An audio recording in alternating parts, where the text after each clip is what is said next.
নাজরুপ garden and pets থেকে নতুন একটি ভিডিওতে সবাইকে স্বাগতম।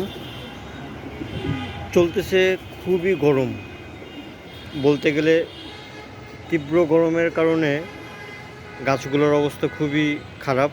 কারণ এক তো গাছগুলো মোটামুটি ফল সেট হয়ে আছে, ফলগুলো দেখা যাচ্ছে যে গরমের কারণে টিকানো খুবই কষ্ট হয়ে যাচ্ছে। মোটামুটি এইবার আম গাছে আমি কিছু একটা ভিডিও করছিলাম যে আশানুরূপ তেমন ফল পাইনি, কিন্তু তারপরও যেহেতু যে কটা ফলই আমরা সেট হয়েছে, বড় হচ্ছে, এই ফলগুলো দেখা যাচ্ছে খুবই সমস্যা হয়ে যাচ্ছে গরমের জন্য। তো যাই হোক, একটু কৃত্রিমভাবে চেষ্টা করলাম যাতে গাছগুলো একটু ভিজিয়ে দেওয়া যায়, এবং পাইপ দিয়ে একটু বৃষ্টির মতো চেষ্টা করলাম যাতে গাছগুলো একটু ভিজিয়ে দেওয়া যায়। তো সেজন্যই প্রতিটা গাছ ভিজিয়ে দিছি। তো এইখানে আমার আম গাছগুলো তো আমি আগেই দেখাইছিলাম। এখানে আমার 3টা আম গাছেই ফল আসছে মাশাল্লাহ। এই যে একটা আম গাছ বাড়ি 7, তারপর একটা আম গাছ আছে, এটা নামটা আমি ঠিক বলতে পারতেছি না।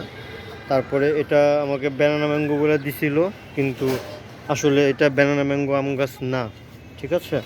তো এই যে এটা কী আম তাও আমি বলতে পারবো না, অনেকটা দেখতে, যাই হোক, লাল যেহেতু বোঝা যাচ্ছে না এটা কী আম। তো এখানে টোটাল 3টা আম গাছ, ঠিক আছে। এই একটা, আর এই যে একটা, এটা তো আম ধরছে মাশাল্লাহ, আর এটা তো আছেই বাড়ি 7। আর নতুন করে কাটিমনের মুকুল আসছে, আমি দেখাচ্ছি। এই যে কাটিমন আম গাছে মুকুল আসছে, তো মাশাল্লাহ ভালো মুকুলই আসছে, এবার দেখা যাক। আর আমার যে 12 মাসে আর একটা ভ্যারাইটি আছে, লেট ভ্যারাইটি, যেটা ইন্ডিয়ান চোষা বলে আমি কিনছিলাম, ওইটা নতুন নতুন পাতা ছাড়তেছে। এটাও সামনে সিজন এসে পড়ছে, হয়তো আর কিছুদিন পরই হয়তো মুকুল আসবে। এটাই এই পাতার থেকেই মুকুল আসে, নতুন পাতা আসার পরপরই মুকুল আসে এই আম গাছটাতে, ঠিক আছে। এটাও পুরো গাছে নতুন নতুন পাতা ছাড়তেছে, এই যে। যাক, এটা আমার অনেক আগের একটা গাছ। এটা আমি চেষ্টা করতেছি একটু বনসাইয়ের মতো লুক দেওয়ার, আর বনসাই টাইপ সিঁড়ি বানাতে চাচ্ছি গাছটাকে। এই যে অনেকটা বনসাইয়ের মতোই বানিয়ে ফেলছি। সামনে এটার আলাদাভাবে ভিডিও করা হবে। আর এখন যেটা বলার জন্য ভিডিওটি করা, প্রতিটা ফল গাছ মোটামুটি ফল সেট হচ্ছে, প্রতিটা ফল গাছে ফল আছে বললেই চলে। প্রতিটা ফল গাছেই ফল আছে, নতুন পাতা আছে, মুকুল আছে। তো এই সব কিছু গরমের জন্য দেখা যাচ্ছে ভালো পরিমাণ ড্রপিং হচ্ছে। তো এই জন্যই মূলত গাছ তো সবসময় পানি দিয়ে ভিজা দেওয়ার চেষ্টা করতেছি। আর পাশাপাশি দেখা যাচ্ছে যে এই যে জামরুল গাছটা প্রচুর ফল আসছে আলহামদুলিল্লাহ। তো চেষ্টা করতেছি কৃত্রিমভাবেও যদি একটু গাছটা ভিজিয়ে দেওয়া যায়, আর সেজন্যই আর কি এভাবে আর কি গাছগুলোকে ভিজিয়ে দিচ্ছি। তো এইখানে মোটামুটি এই ফলগুলো, তারপরে এখানে প্যারা প্রচুর প্যারা আসছে, মুকুল আসছে, সব মিলায় ঝিলেই এই যে, ঠিক আছে, ফল ফুল কলি সব একসাথে,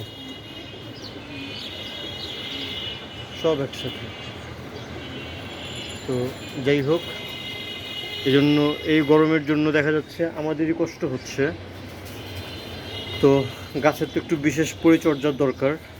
এই যে এটা আমার একটা জামরুল, এটা হচ্ছে সাদা জামরুল গাছটা। এটা তো মাত্র কলি আসা শুরু হয়েছে, দেখে অনেকটা মনে হচ্ছে বৃষ্টি হয়েছে, আসলে বৃষ্টির জন্য অপেক্ষায় আছে কবে বৃষ্টি হবে। এই যে আমি গাছগুলো ভিজিয়ে দিছি পাইপ দিয়ে, এই জন্য গাছটা এরকম ভিজা লাগতেছে। এই যে মাশাল্লাহ প্রচুর কলি আসছে, কিন্তু এই গরমের জন্য দেখা যাচ্ছে যে ম্যাক্সিমাম কলি ফুল এগুলা ড্রপ হচ্ছে, পড়ে যাচ্ছে। এই যে পুরো গাছ ভরে যাবে, ঠিক আছে। তারপরে এখানে একটা আমরুপালি গাছ, এখানেও কিছু আম হয়েছে। এটাও আমি কিছু না একটা ভিডিও শেয়ার করছিলাম, ওই প্রকাশ ছিল, তো আলহামদুলিল্লাহ ওটা একটু মানে পানি দিয়ে ধুয়ে দেওয়ার পরই পোকাটা চলে গেছে। ঠিক আছে, এইটাও ঠিক হয়ে গেছে, সমস্যা হচ্ছে না এখন আর। তারপরে এই যে একটা মাধবী পেয়ারা, এটার ভিতরেও প্রচুর পরিমাণ ফুল এবং ফল। এই যে এখানে ফল, এই যে একটা ফল আছে, তারপরে ফুল এবং কলি পুরো গাছ ভরা, ফুল এবং কলি পুরো গাছ ভরা। ঠিক আছে, এটাও আমার প্রচুর ভালো একটা পেয়ারা গাছ, প্রচুর পরিমাণ পেয়ারা হয়। তারপরে এখানে একটা আম গাছ আছে, এই যে আম হয়ে আছে। এই যে এটা আমি মিয়াজাকি আম বলে কিনছিলাম, কিন্তু আমি জানি না এটা কি মিয়াজাকি কিনা। আপনারা যদি কেউ জানেন অবশ্যই কমেন্ট করে জানাবেন এটা মিয়াজাকি কিনা। আর আমার আমড়া গাছটা ওইখানে ছিল, ওইখান থেকে আমড়া গাছটাকে এখানে নিয়ে আসছি। এটাকে বড় হাফ ড্রাম থেকে ক্যারেটের ভিতরে লাগানো হয়েছে, কারণ আমার মনে হয় না আমড়া গাছের জন্য এত বড় হাফ ড্রামের দরকার আছে। আর ওই জায়গায় একটা আম গাছ আছে, ওটার ভিতরে আম ধরে আছে। তো যাই হোক, সবগুলোকে আজকে মোটামুটি ভিজিয়ে দেওয়া হয়েছে এবং কিছু আম আজকে হারভেস্ট করছি। 4টা আম, প্রথমত এই গাছের একটা আম, তারপরে আমরুপালির একটা আম, আর ওইখান থেকে আরও 2টা আম আছে, আমি দেখাচ্ছি। এই যে এইটার, এই গাছের একটা আম নিয়েছি, আর এটার থেকে একটা আম নিয়েছি।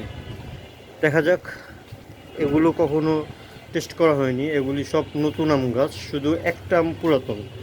তো এই যে 4টা আম নেওয়া হয়েছে। ওই যেটা আম মিয়াজাকি বলে জানতাম, আসলে এটা আম মিয়াজাকি কিনা বলতে পারতেছি না। ওই আম গাছটার এই একটা আম, তারপরে এটা হচ্ছে এই যে আমরুপালি বলছিল যেটা, ওইটার একটা আম, আর এটা হচ্ছে বাড়ি 7 আমটা আগেও আমি এখান থেকে নিছি, তারপরে এবার একটা নিলাম টেস্ট করার জন্য, কাঁচাটা টেস্ট করলে কীরকম লাগে দেখার জন্য। আর এখানে ওই যে লাল যে আম গাছটা, যেটা ব্যানানা ম্যাঙ্গো বলে নিয়েছিলাম, কিন্তু হয়েছে এই আম। এখন বলতে পারিনি এটা কেমন হবে টেস্ট করার জন্য কাঁচা আমটাই নিলাম, দেখা যাক কেমন হয়। আর আপনারা যদি এই আমটার নাম কেউ বলতে পারেন বা জানেন, এটা অবশ্যই কমন একটা আম, অবশ্যই আমাকে একটু কমেন্ট বক্সে জানাবেন।